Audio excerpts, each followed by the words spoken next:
The defense team in the City Harvest Church trial began its case today, with former board member John Lam taking the stand.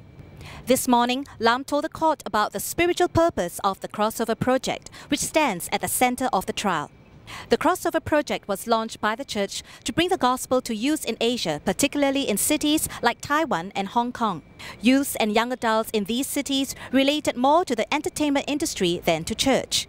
Therefore, in order to evangelize the youths, the church had to be relevant and accepted by them. City Harvest Church sent its co-founder San Ho out into the entertainment industry, become a positive influence to the young, and when opportunity arose, she could share the gospel and fulfill the Great Commission. Later today, Lam told the court that in the years of the Crossover Project, CHC's board members were constantly updated on Ho's progress in Asia and then the USA. Updates included, but were not limited to, her progress on the music charts and the changes to her management companies from Attributes Private Limited to Extron Productions Private Limited.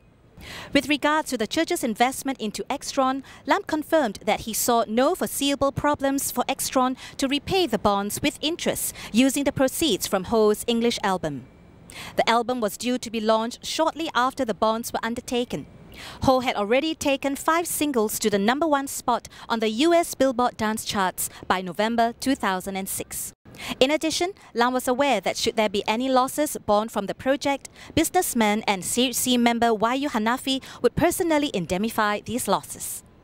As a member of CHC's investment committee, Lam said he had drafted the investment policy, which was later signed off by the CHC board. While the committee had to ensure that the terms set out in the investment policy were adhered to, the actual investing was largely undertaken by Chu Eng Han, CHC's fund manager at that time. Lam told the court he was not directly involved in the decision, planning, finalizing or signing of the bond subscription agreement between Extron and the church.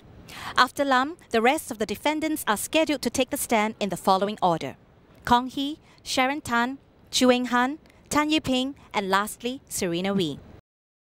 Chu discharged his lawyer, senior counsel Michael Koo, in May and will be representing himself for the rest of the trial.